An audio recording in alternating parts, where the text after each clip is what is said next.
Sarah's hands were rough, but her spirit was tougher. She spent her 18 years working the hardscrabble farm with her pa. It wasn't easy, but it was honest.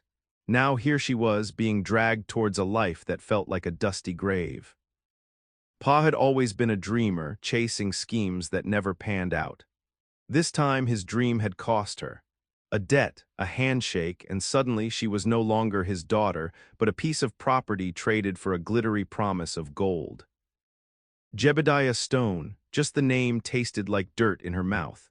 He was a thick-set man with eyes that darted around like rats, always looking for an angle. He'd come to their farm, all smiles and promises, talking about the gold strike he'd found. Pa, desperate to keep the farm, had listened, too eagerly.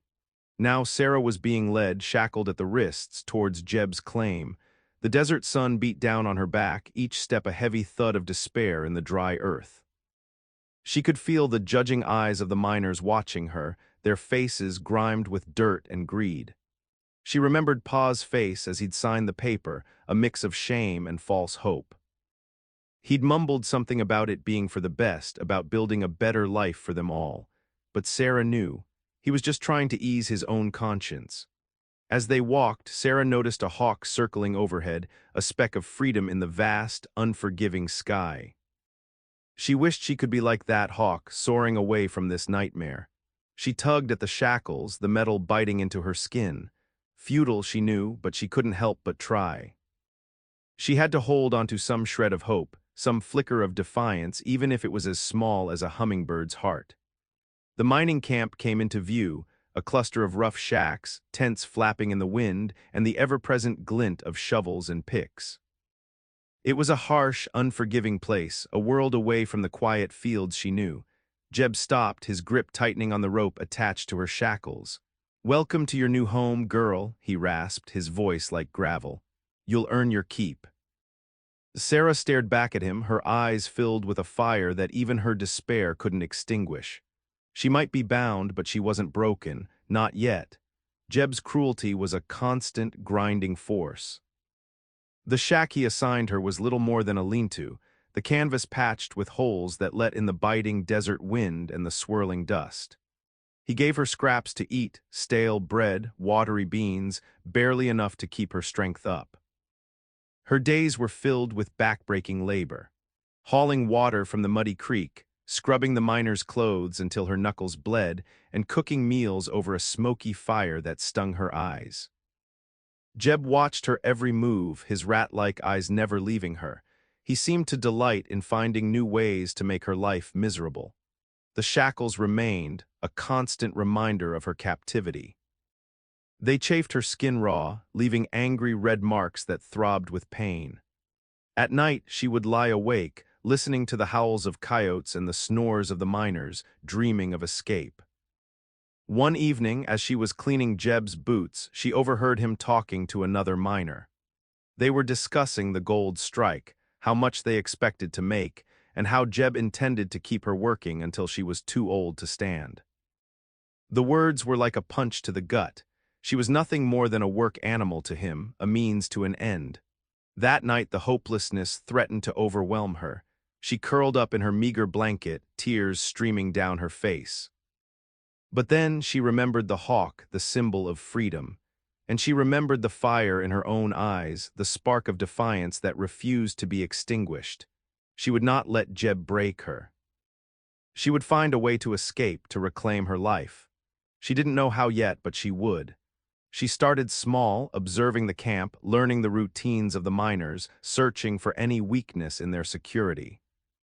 She listened to their conversations, piecing together information about the surrounding area, the trails, the water sources.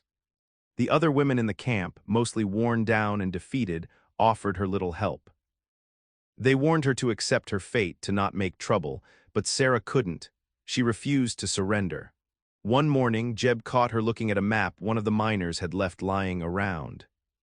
His eyes narrowed and he grabbed her arm, his grip like a vice. "What do you think you're doing?" he snarled. Sarah didn't flinch. "Just curious," she said, her voice steady despite the fear that clawed at her throat.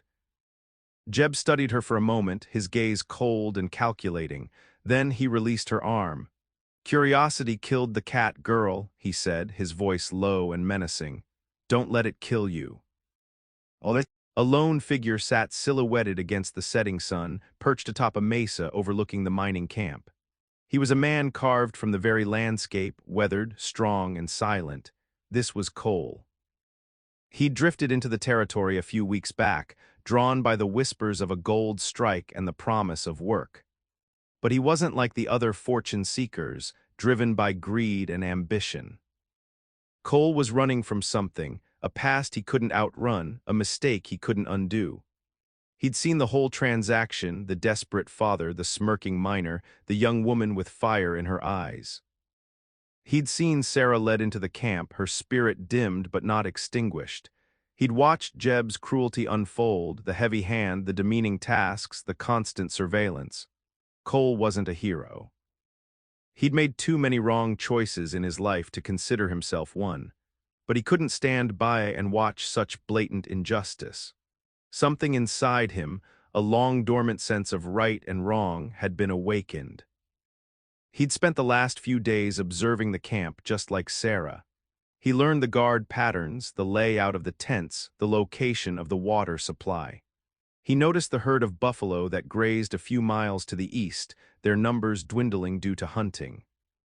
An idea began to form in his mind, a risky, audacious plan that could either save Sarah or get them both killed. He knew it was crazy, but he couldn't shake the feeling that it was the right thing to do.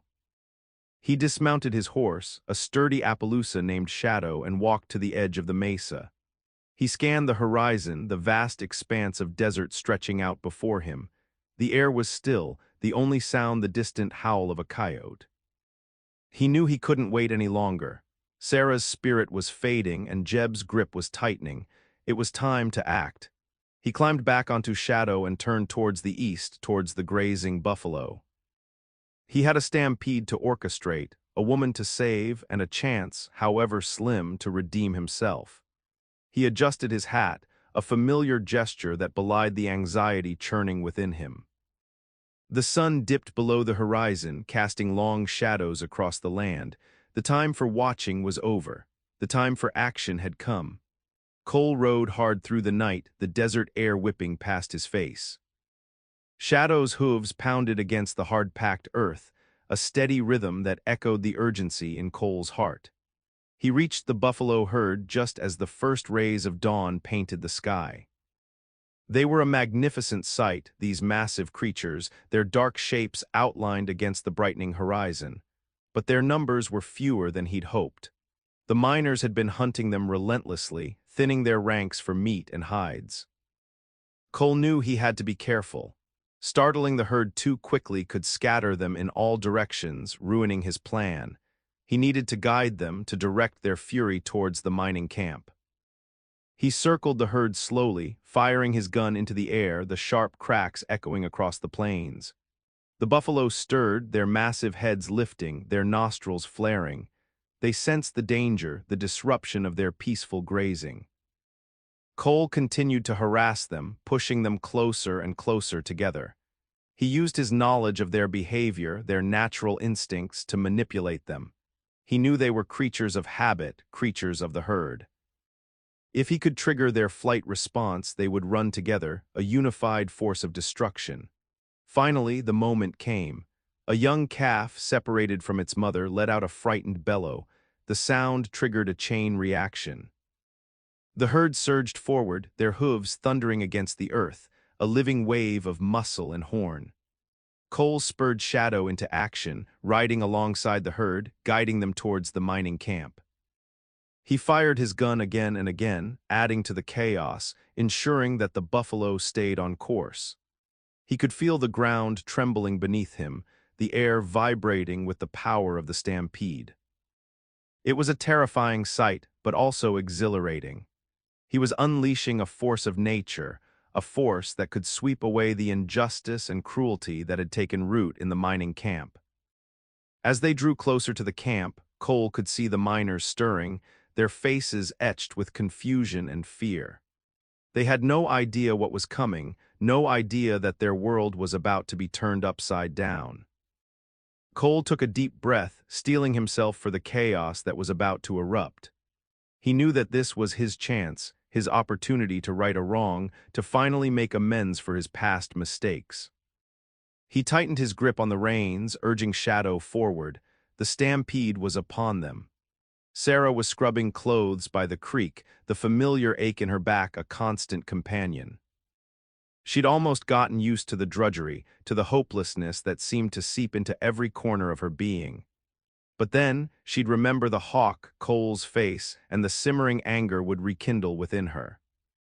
Suddenly the ground began to tremble. At first she thought it was an earthquake, but then she heard it, a deep, rumbling thunder that grew louder with each passing second. She looked up, shielding her eyes from the sun, and saw it. A wall of dust rising high into the sky, and behind it a sea of dark shapes moving with terrifying speed. The buffalo, a stampede, panic erupted in the mining camp. Miners screamed, scrambling for cover, tripping over tents and equipment. Shouts of stampede filled the air, a cacophony of fear and confusion. Sarah's heart leaped with a mixture of terror and hope. This was chaos, the kind of chaos that could provide an opportunity. She knew she had to act fast. The buffalo were upon them, a churning mass of muscle and horn. Tents were flattened, shacks were splintered, and miners were sent flying. The air was thick with dust, the smell of fear, and the pungent odor of buffalo. Sarah saw Jeb, his face contorted with rage, trying to organize his men, shouting orders that were lost in the din. He looked like a cornered rat, desperate and dangerous. She knew that this was her chance. She had to get away, to disappear into the chaos. But the shackles, they were still binding her, holding her captive. Just as a massive buffalo charged past, knocking over a water trough, Sarah spotted him. Cole. He was riding Shadow through the stampede, dodging buffalo and panicked miners, his eyes scanning the camp. Their eyes met for a fleeting moment, a spark of recognition passing between them. He saw her, saw the shackles, saw the desperation in her face. He nodded, a silent promise, and then he was gone, swallowed by the dust and the chaos. Sarah knew what she had to do. She had to stay alive, to stay visible, to wait for her chance. She huddled behind an overturned wagon, praying that Cole would find her, praying that she would survive this madness. The stampede raged around her, a force of nature unleashed, a whirlwind of destruction and hope. The world was a blur of dust and motion. Sarah clung to the overturned wagon, her knuckles white, her heart pounding in her chest. A buffalo slammed into the wagon, sending splinters of wood flying. She cried out, but her voice was lost in the roar of the stampede. Suddenly she saw him again. Cole. He was closer now, fighting his way through the chaos, his eyes fixed on her. He spurred Shadow forward, dodging a collapsing tent and a panicked miner. He reached her, dismounting Shadow with a speed that defied belief. He pulled out a small axe, the metal glinting in the dim light. With a few swift blows, he shattered the shackles that bound her wrists. The metal fell away, and Sarah gasped, feeling the blood rush back into her numb hands. She looked up at Cole, her eyes filled with gratitude and disbelief. "We have to go," he shouted, his voice barely audible above the din. He grabbed her hand, pulling her to her feet. They ran together, weaving through the stampede, dodging buffalo and debris. It was a desperate, chaotic flight, a dance with death. Jeb saw them. He pushed his way through the crowd, his face a mask of fury. He raised his rifle, aiming at Cole. "Get down!" Cole yelled, shoving Sarah to the ground. A shot rang out, the bullet whizzing past Cole's head. He tackled Jeb, knocking the rifle from his grasp. The two men wrestled in the dust, their bodies intertwined. Sarah scrambled to her feet, her eyes wide with fear. She knew she had to do something, had to help Cole. She grabbed a piece of broken wood, her hands trembling. Just as Jeb gained the upper hand, pinning Cole to the ground, Sarah charged forward. She swung the wood with all her might, striking Jeb on the back of the head. He slumped to the ground, unconscious. Cole pushed him aside, his chest heaving. "Let's go," he said, grabbing Sarah's hand again. They ran towards Shadow, who was standing patiently amidst the chaos. Cole helped Sarah mount the horse, then swung up behind her. He kicked Shadow into a gallop, urging him through the stampede, away from the mining camp towards freedom. The buffalo thundered around them, a protective shield, a force of nature carrying them to safety. They were free. Riding with the buffalo was like riding with the wind, wild, untamed, and exhilarating. Sarah clung to Cole, her arms wrapped tightly around his waist, her face buried in his back. She could feel the muscles in his back straining with the effort of controlling Shadow, the heat of his body radiating through his shirt. The camp shrunk behind them, becoming a distant memory, a nightmare fading into the past. Ahead lay the open plains, the promise of freedom, the unknown. The buffalo began to slow, their initial surge of panic subsiding. They spread out, their thundering hooves becoming a gentler rumble. Cole guided Shadow away from the main herd towards a small cluster of trees in the distance. They reached the trees, dismounting wearily. Sarah's legs were shaky, her body exhausted. She leaned against a tree, taking deep breaths of the clean, fresh air. Cole watched her, his eyes filled with concern. "Are you all right?" he asked, his voice rough with emotion. Sarah nodded, a small smile playing on her lips. "I'm free," she said, her voice barely a whisper. "I'm really free." They were covered in dust and sweat, their clothes torn, their bodies bruised, but they were alive, and they were together. The sun beat down on them, but the shade of the trees offered some relief. They sat in silence for a while, listening to the sounds of the plains, the chirping of birds, the rustling of leaves, the distant lowing of the buffalo. Cole took out his canteen, offering it to Sarah. She drank deeply, the water cool and refreshing. She handed the canteen back to Cole, their fingers brushing. A spark passed between them, an electric current that sent shivers down Sarah's spine. She looked at Cole, really looked at him for the first time. His face was weathered and scarred, his eyes deep and blue. He was rugged and strong, a man of the land. But there was also a kindness in his eyes, a gentleness that belied his rough exterior. She saw in him a protector, a savior, a man who had risked everything to save her life. And she felt a warmth spreading through her chest, a feeling she had never experienced before. Cole looked back at her, his gaze intense. He saw in her a spirit that had refused to be broken, a courage that had defied all odds. And he felt a pull towards her, a connection that he couldn't deny.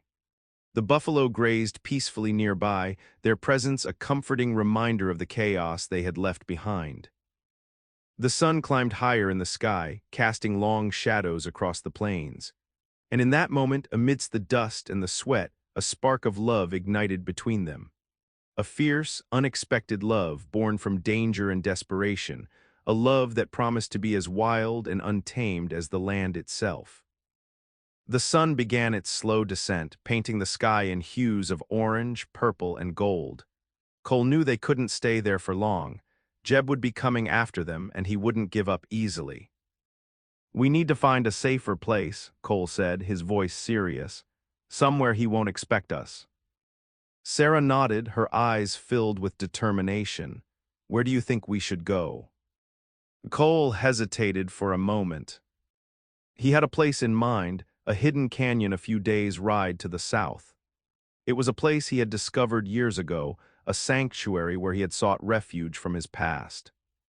But it was also a dangerous journey through unforgiving terrain with little water and scarce food. "There's a canyon," he said, "a few days' ride south. It's hidden, well protected, but the journey will be hard." Sarah looked at him, her gaze unwavering. "I'm not afraid of hard work," she said. "I've had plenty of practice." Cole smiled, a genuine smile that reached his eyes. He knew then that he had made the right decision. He couldn't have left her behind, not after everything they had been through.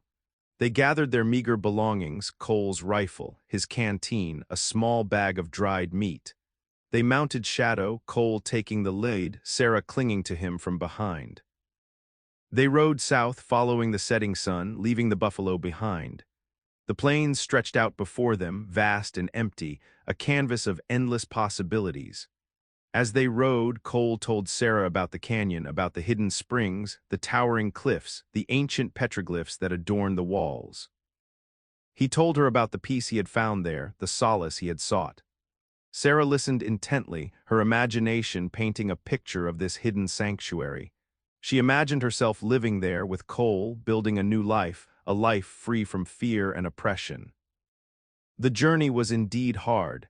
The sun beat down on them mercilessly, the wind whipped at their faces, and the terrain was rough and unforgiving. They rationed their water carefully, sharing each precious drop. At night they slept under the stars, huddled together for warmth. They talked, sharing their stories, their hopes, their dreams. Cole told Sarah about his past, about the mistake he had made, the burden he had carried for so long. Sarah listened without judgment, her heart filled with compassion. She saw in him a man who had made a mistake but who was trying to make amends, and she knew that she could trust him, that he would protect her no matter what. As they rode, their bond grew stronger, their love deepened. They were two souls, scarred by the past, finding solace and hope in each other. They were riding towards a new beginning, a future they would build together in the heart of the Wild West. On the third day, just as their water was running dangerously low and their spirits were beginning to flag, Cole pointed towards the horizon. "There," he said, his voice filled with relief. "The canyon." Sarah followed his gaze and saw it, a deep gash in the earth, a hidden oasis amidst the barren landscape. As they drew closer, the canyon walls rose up around them, providing a sense of shelter and protection. They rode through a narrow opening, the entrance to their sanctuary. Inside, the canyon opened up into a lush, green valley. A clear spring bubbled from the rocks, feeding a small stream that meandered through the valley floor. Towering cottonwood trees provided shade from the scorching sun. Sarah gasped, her eyes wide with wonder. "It's beautiful," she said, her voice filled with awe. "It's like a different world." Cole smiled, his heart swelling with pride. He had brought her to his secret place, his refuge from the world, and he knew that she would appreciate its beauty, its tranquility, its hidden magic. They dismounted Shadow, letting him drink from the spring. They drank too, the cool water quenching their thirst, revitalizing their weary bodies. They set up camp near the spring, building a small fire to cook their remaining dried meat. As they ate, they looked around at their surroundings, taking in the beauty of the canyon.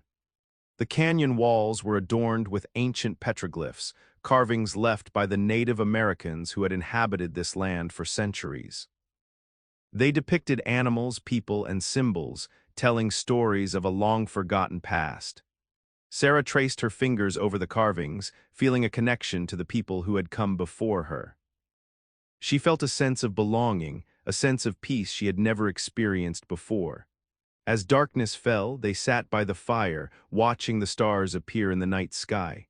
The silence was broken only by the crackling of the fire and the hooting of an owl. Cole wrapped his arm around Sarah, pulling her close. She leaned against him, her head resting on his shoulder. They sat in silence, content in each other's company, their love a silent promise under the vast, starry sky. For the first time in a long time, they felt safe. They were away from Jeb, away from the mining camp, away from the dangers of the outside world. They were in their own little sanctuary, a haven of peace and love.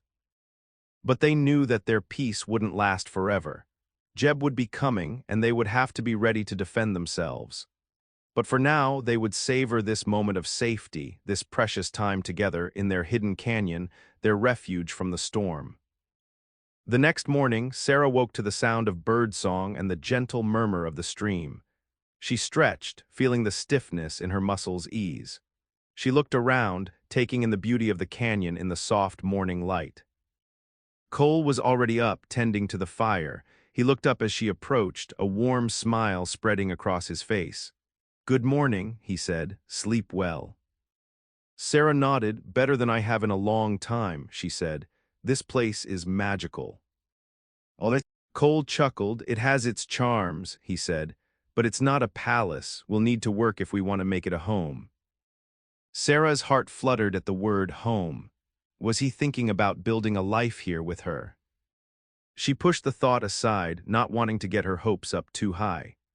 They spent the morning exploring the canyon, discovering hidden waterfalls, ancient caves, and fields of wildflowers. Cole showed Sarah how to identify edible plants and how to track animals. He shared his knowledge of the land, his respect for its power, and his love for its beauty. In the afternoon, they sat by the stream, sharing their stories. Sarah told Cole about her life on the farm, about her father's dreams, about the hardship and the struggle. She told him about her fears, her hopes, and her dreams for the future. Cole listened intently, his eyes filled with compassion. He understood her struggles, her fears, her hopes. He had been there himself, lost and alone, searching for a place to belong. Then it was Cole's turn to share. He told Sarah about his past, about the mistake he had made, the burden he had carried for so long. He told her about the man he had killed, the guilt that had haunted him, the reason he had run away. Sarah listened without judgment, her heart filled with compassion. She saw the pain in his eyes, the weight of his guilt. She reached out and took his hand, her touch gentle and reassuring. "It's okay," she said, her voice soft. "It wasn't your fault, you were protecting yourself." Cole looked at her, his eyes filled with gratitude. He had never told anyone about his past, had never allowed himself to be vulnerable. But with Sarah, it was different. He trusted her, he loved her, and he knew that she would never judge him. As the sun set, casting long shadows across the canyon, they sat by the fire, their bodies close, their hearts intertwined. They had shared their stories, their secrets, their fears. And in doing so, they had forged a bond that could never be broken. But their peace was shattered the next morning. Cole was scouting the canyon rim when he saw them, a group of riders approaching from the north. He recognized Jeb, his face contorted with rage, leading the pack. "They're coming," Cole said, his voice grim. "Jeb and his men, they're after us." Sarah's heart sank. She had hoped they could have more time, more peace. But she knew that it was inevitable. Jeb would never let them go. "What do we do?" she asked, her voice trembling. Cole took her hand, his grip firm and reassuring. "We fight," he said. "We defend what's ours. This canyon, this love, we won't let him take it away from us." Jeb was driven by a burning combination of greed and wounded pride. The buffalo stampede had not only cost him the gold he craved, but had also humiliated him in front of his men. Losing Sarah, the woman he considered his property, was the final insult. He gathered his remaining men, those who hadn't deserted him in the aftermath of the stampede, and set out in pursuit. He followed Cole's trail, his determination fueled by rage and a thirst for revenge. He imagined the look on Cole's face when he captured him, the fear in Sarah's eyes when he dragged her back to the mining camp. He would make them pay for what they had done, for the humiliation they had caused him. He pushed his men hard, driving them through the unforgiving terrain, ignoring their complaints and their exhaustion. He was a man possessed, driven by a single-minded obsession. He would not rest until he had Sarah and Cole back in his grasp, and this time he would make sure they never escaped again. The chase was on, and the stakes were higher than ever. Cole and Sarah knew they were outnumbered, but they had the advantage of knowing the terrain. They used the canyon's natural features to their advantage, setting traps and ambushes to slow Jeb and his men down.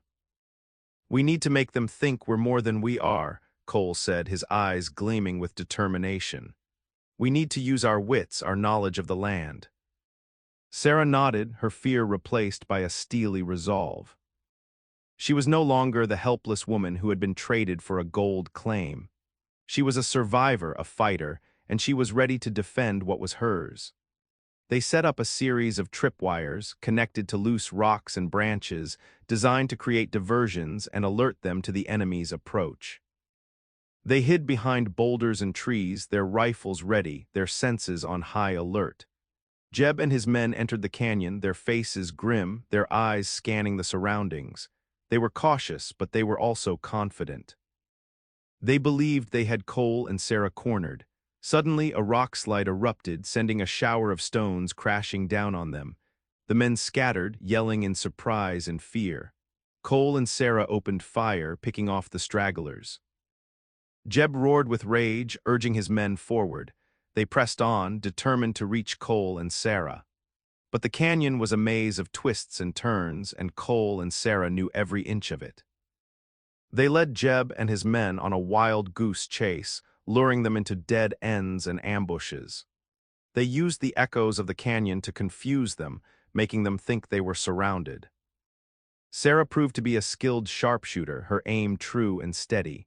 She had learned to shoot on the farm, hunting rabbits and squirrels for food. Now she was using her skills to defend her life and her love. Cole fought with a ferocity born of desperation. He was protecting Sarah, protecting their sanctuary, protecting the new life they had found together. He would not let Jeb take it away from him. As the day wore on, the battle raged back and forth, the canyon echoing with the sounds of gunfire and screams. Jeb's men began to lose heart, their numbers dwindling, their morale shattered. They realized that they were not fighting two helpless fugitives. They were fighting a force of nature, a force that was determined to protect its own. And they knew, deep down, that they could not win. The canyon was alive, and it was fighting with Cole and Sarah. As the sun began to set, casting long shadows across the canyon, only Jeb and a handful of his men remained. They were tired, wounded, and demoralized. They had underestimated Cole and Sarah, underestimated their courage, and underestimated the power of their love. Jeb, his face streaked with dirt and sweat, his eyes burning with rage, finally cornered Cole near the spring. Sarah watched from behind a boulder, her rifle ready, her heart pounding in her chest. "It's over, Cole," Jeb snarled, his voice hoarse. "There's nowhere left to run." Cole stood his ground, his eyes fixed on Jeb. "It's never over," he said, his voice calm and steady, "as long as there's something worth fighting for." Jeb lunged at Cole, swinging his knife wildly. Cole dodged the blow, grabbing Jeb's wrist. The two men grappled, their bodies straining, their faces contorted with effort.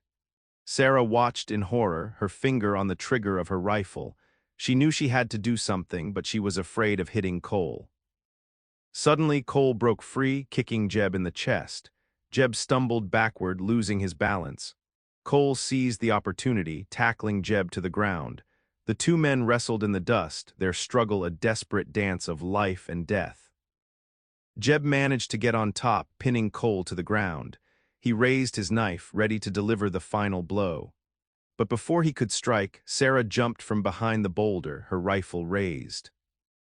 "Let him go," she yelled, her voice trembling but firm. Jeb hesitated, his eyes darting between Sarah and Cole. He knew that she wouldn't hesitate to shoot.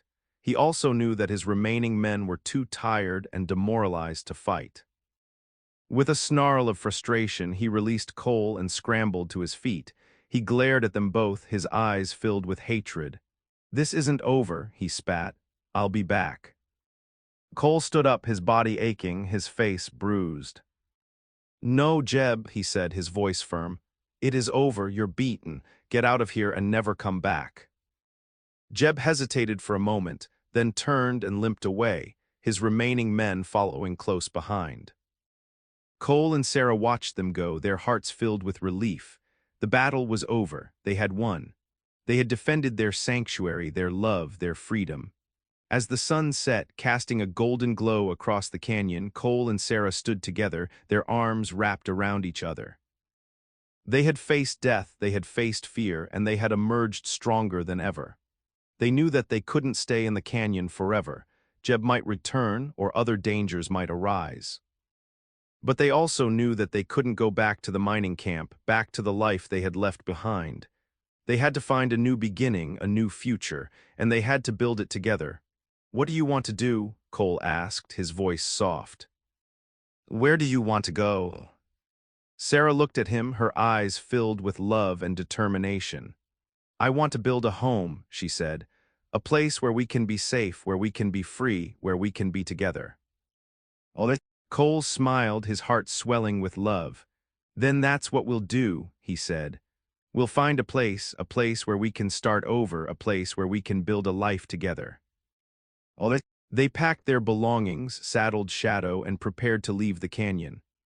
As they rode out, they looked back one last time, their hearts filled with gratitude for the sanctuary that had sheltered them, the love that had sustained them. They rode west towards the setting sun, towards a new horizon. They didn't know what the future held, but they knew that they would face it together, their love a beacon in the wild west, guiding them towards a hopeful tomorrow. The gold claim, the debt, the shackles, all of it faded into insignificance compared to the love they had found, the freedom they had earned, and the life they were building together. They were free.